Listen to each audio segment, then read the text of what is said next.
జై శ్రీ అమ్మ భగవాన్. సో అందరికీ శ్రీ భగవాన్ జన్మదిన శుభాకాంక్షలు.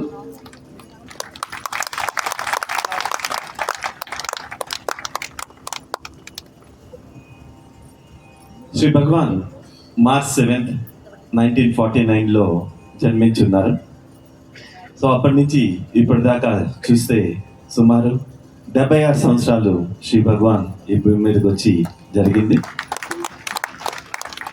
శ్రీ భగవాన్ ఈ భూమి మీదకి రాకముందే ఈ రూపంలో అవతరిస్తారని చాలా మందికి శ్రీ భగవాన్ విజన్స్ ఇచ్చున్నారు. దైవిక అనుభవాలు కలిగి ఉన్నాయి. సపీతవస్థ భగవాన్ రూపంలో భగవంతుడు భూమి మీద అవతరిస్తారని, మానవ జాతికి దుఃఖం నుంచి బయటికి తీసుకొస్తారని, ఈ భారతదేశాన్ని తాను కాపాడుతారని భగవాన్ జన్మ తీసుకోకముందే ఎంతోమంది ఋషులకి మునులకి వారు ఆ ప్రత్యక్ష రూపం ద్వారా తెలియజేస్తూ వచ్చున్నారు. శ్రీ భగవాన్ భూమి మీదకి రావటము 1989లో ఈ ఫినామినన్ స్టార్ట్ అవటము, అప్పటి నుంచి ఇప్పటి వరకు చూస్తే ఎన్నో మహిమలు జరుగుతూ వచ్చున్నాయి. మీరు ఏ మహిమైనా మీరు చెప్పండి, అది మన ధర్మంలో జరిగే ఉంటుంది. శ్రీమూర్తి నుంచి పసుపు కుంకుమ రావటము, తేనె రావటము, ముత్యాలు రావటము, ధనం రావటము, గోల్డ్ రావటము, ఇట్లాగా ఎన్నో భౌతికమైన మహిమలు జరుగుతూ వచ్చున్నాయి. దాంతో పాటుగా శ్రీ భగవాన్ ఎన్నో హీలింగ్స్ చేస్తున్నారు. అమ్మ భగవాన్ ఎన్నో హీలింగ్స్ చేస్తున్నారు. ఇవి నయం అవ్వవు అనుకున్న వాళ్ళకి నయం అయ్యి వారు సంపూర్ణ ఆరోగ్యంతో ఈరోజు జీవిస్తూ ఉన్నారు. వారి మహిమల్ని తలుచుకుంటూ ఉంటే ఈ సమయంలోనే కోట్లాది మంది భక్తులకి మహిమలు జరుగుతూనే ఉన్నాయి.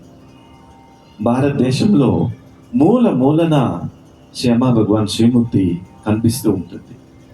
కొంతమందికి వారెవరో తెలుస్తుంది, కొంతమందికి భగవాన్ ఎవరో తెలియదు, అమ్మ ఎవరో తెలియదు, శ్రీమూర్తి ఉంటుంది. శ్రీమూర్తి ద్వారా ఎన్నో మహిమలు వారికి జరుగుతూ ఉన్నాయి. వీరెవరో తెలియదండి, నాకు ఇచ్చి వెళ్ళున్నారు, వారి భక్తులంట ఇచ్చి వెళ్ళున్నారు, అప్పటి నుంచి నా జీవితము మారిపోయిందని ఒక్కళ్ళు ఎంతోమంది జీవితాల్లో మేము గమనించి చూస్తున్నాం. ఎంతోమందికి అలాగా భగవాన్ మహిమలు చేస్తూ ఉన్నారు.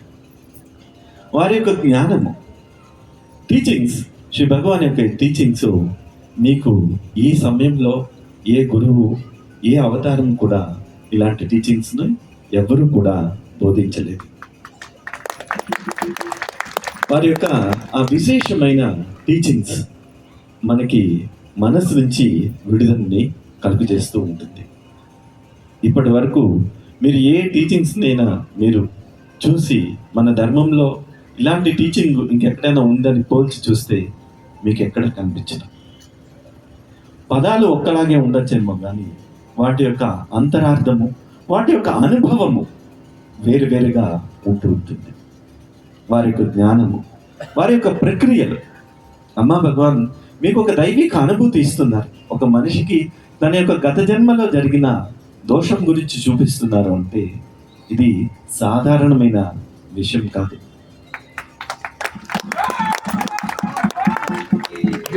మీరు ప్రయత్నించి చూసుంటే గత జన్మల యొక్క ఆ వాసన కర్మ మీకు ఎక్కడా లభించదు.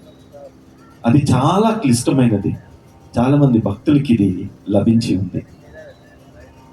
ఎన్నో ప్రక్రియల్లో భగవాన్ మీకు చూపిస్తూ ఉన్నారు.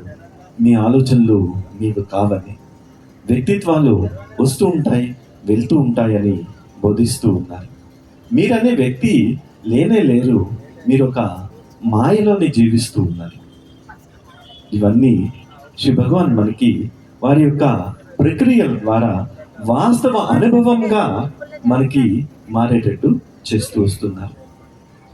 ఇవన్నీ మనకి జరగాలి అంటే ఎంతోమంది చెప్తూ ఉంటారు, మీరు ఇతరులు ప్రేమించినట్టుగా మీరు అందరినీ ప్రేమించాలి, లేదా మిమ్మల్ని మీరు ప్రేమించినట్టుగా అందరినీ ప్రేమించాలి అని.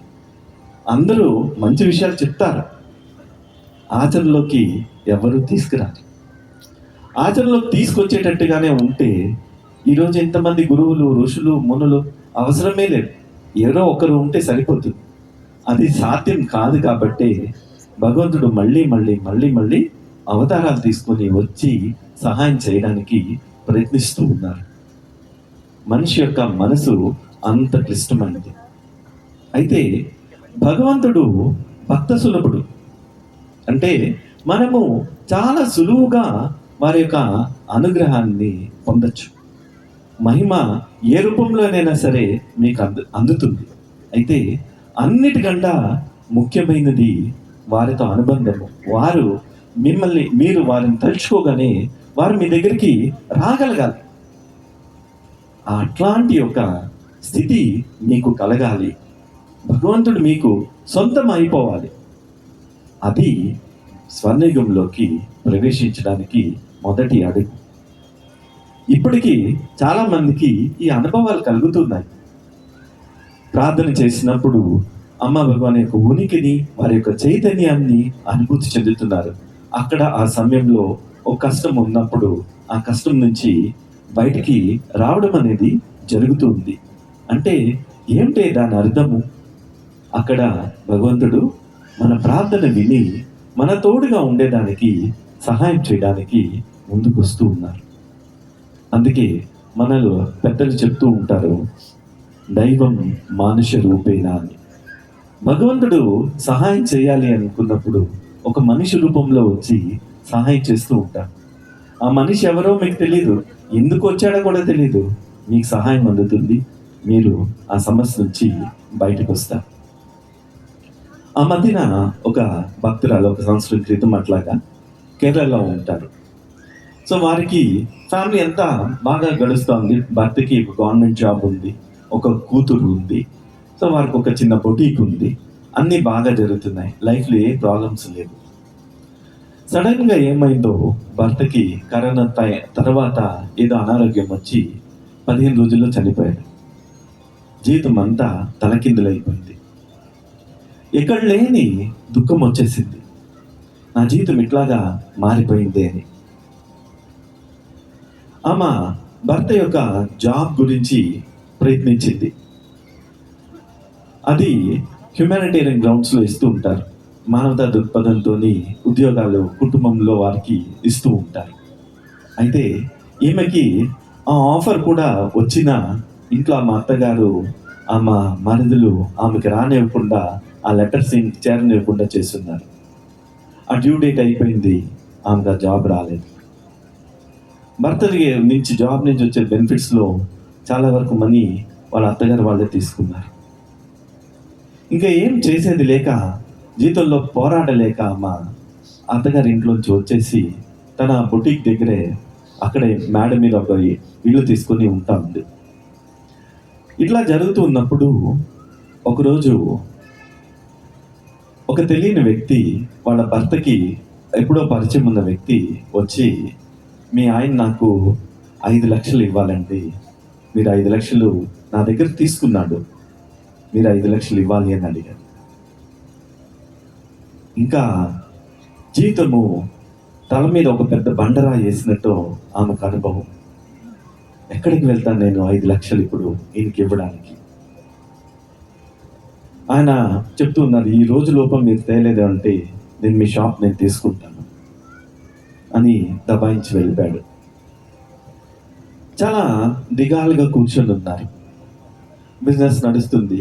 ఒకరోజు ఆయన ఇచ్చే డ్యూ డేట్ కన్నా ఒక 2 రోజుల ముందు, అమ్మ ఇంకా 2 రోజులే ఉంది, ఈయన మళ్ళీ డబ్బులకు వస్తాడు, నా దగ్గర 1 రూపాయి కూడా లేదు, ఎలా భగవాన్ అని శ్రీమంతులు భగవాన్ చూసి ఏడుస్తూ ఉంది. కిందనే బొటికి తెరిచి ఉంది, ఎవరో ఒక హెల్పర్ ఒక అమ్మాయి ఉంది, మీదనే మా కూర్చొని ఏడుస్తూ ఉంది. ఆ సమయంలో కస్టమరు కిందనేం లేదని చెప్పి మీదకి వచ్చేసింది. యూజువల్గా ఆమె మీదకి ఎవరిని కస్టమర్స్ని రానివ్వదు, కిందనే డీల్ చేస్తూ ఉంటారు. మీదకి రాగానే ఈమె ఏడుస్తూ ఉంది. ఆ కస్టమర్ చూస్తూ ఉన్నారు, కళ్ళు తుడుచుకొని ఏమీ జరగనట్టుగా ఆమె ముందుని ఉండేదానికి ప్రయత్నిస్తుంది. ఆమె చూసి అన్నారు, ఏమైందండి, ఎందుకు అంత దుఃఖంలో అన్నారు అంటే, కొంచెం ఫినాన్షియల్ ప్రాబ్లం, నేను వేరొకరికి అర్జెంటుగా ఇవ్వాలి, నా దగ్గర మనీ లేదు. ఆమె ఎవరో కూడా ఏమి తెలియదు, జస్ట్ బట్టలు కుట్టించుకోవడానికి దేనికి వచ్చారు. అట్లానా అని చెప్పి ఆమె పని చూసుకొని వెళ్ళిపోయారు. 2 రోజులు అయ్యింది. ఆ రోజు సాయంత్రము డబ్బులు అడగడానికి అతను వస్తాడు. ఈమె కస్టమరు ఆమె దగ్గరికి వచ్చి ఒక కవర్ ఇచ్చింది. కవర్ ఇచ్చి, ఇది మీరు పెట్టుకోండి, మీకు అవసరం అవుతుంది, ఎప్పుడు మీకు అవుతుందో అప్పుడే నాకు రిటర్న్ ఇవ్వండి అని. కవర్ ఓపెన్ చేస్తే 5 లక్షలు ఉన్నాయి. ఎవరో తెలియదు, ఏంటో తెలియదు, డబ్బులు ఈమెకి ఇస్తే వెనక్కి వస్తాయో రాదో తెలియదు. అలాంటి సమయంలో ఆమె వచ్చి డబ్బులు ఇచ్చింది. మరి ఇది మహిమంటారా కాదంటారా? భగవంతుడు సహాయం చేయాలని అనుకున్నప్పుడు ఒక మనిషి రూపంలో వచ్చి సహాయం చేస్తూ ఉంటారు. అందుకే మనం చెప్తూ ఉంటాము, దైవం మానుష రూపేణ అని. భగవంతుడే ఒక మనిషి రూపం దూసుకొని వస్తాడు, లేదా మన తోటి మనుషుల ద్వారా వారు మనకి సహాయము అందేటట్టు చేస్తారు. మన ప్రార్థనలన్నీ కూడా వారు వింటూ మనతోనే ఉంటారు. అయితే మనము వారిని గుర్తించలేకపోతున్నాం. మనతో జీవిస్తున్న ఆ దైవం యొక్క ఉనికిని మనము తెలుసుకోలేకపోతున్నాం. ఏ కొద్ది సమయాల్లోనే మనము వారిని అడిగినప్పుడు అనుగ్రహం పొందుతున్నాము. మిగిలిన సమయాల్లో మన యొక్క వేదన, మన యొక్క బాధలోని మునిగిపోతూ భగవంతుడు నా ప్రార్థన విన్నాడా లేదా అని ప్రశ్నలోనే మన సమయాన్ని గడిపిస్తూ ఉంటాం. అయితే శ్రీ భగవాన్ అంటూ ఉంటారు, మీరు చేసే ప్రతి ఒక్క ప్రార్థన, ప్రతి ఒక్క విన్నపము, ప్రతి ఒక్కసారి నన్ను స్మరించుకున్నప్పుడు అది నాకు చేరుతుంది. ఎవ్రీథింగ్ అన్నీ వారికి చేరుతూ ఉంటాయి. అయితే మీరు ఎంతగా వారిని పిలవగలుస్తారో అంతగా వారి అనుగ్రహం మీకు వస్తుంది. ఆ పిలవటము, ఆ తండ్రి మనకి పలకటము, ఇది భక్తి అని చెప్తాం. ధర్మము ఇప్పుడు 30 ఏళ్ళుగా ప్రయాణం చేస్తూ వచ్చింది. ఎన్నో మిరకల్స్ చేస్తున్నారు, ఎన్నో జ్ఞానాలు, ఎన్నో ప్రక్రియలు, ఎన్నో దర్శనలు, ఇవన్నీ జరిగి ఉన్నాయి.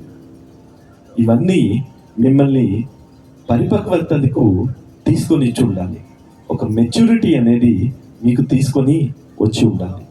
ఆ మెచ్యూరిటీ వచ్చిందా లేదా, ఆ పరిపక్వత అనేది మీకు వచ్చిందా లేదా అన్నది ఎలాగ కనుగొంటారు అంటే మీకు భక్తి ఉందా లేదా అన్నది. ఇవన్నీ కూడా అన్ని మహిమలు, అన్ని జ్ఞానము, ప్రక్రియలు, ఇతర జీవితాల్లో జరిగిన మహిమలు, ఇవన్నీ చూస్తున్నప్పుడు మన హృదయం ద్రవించిపోయి ఆ తండ్రి పాదాలని పట్టుకోగలగాలి. అప్పుడు మనము భక్తిలో ఎదుగుతున్నప్పుడు, అప్పుడు ఒక ఫాలోవర్గా లేదా ఒక భక్తుడిగా, అమ్మా భగవాన్ ఒక భక్తుడిగా మనం చెప్పుకుంటున్నాము అంటే అదే ఒక నిదర్శనం. దానికి శ్రీ భగవాన్ ఒక నిదర్శనం చెప్తూ ఉన్నారు. శ్రీ భగవాన్ని చూసినప్పుడు, శ్రీమూర్తిలోనైనా లేదా ప్రత్యక్షంగా చూసినప్పుడు భగవాన్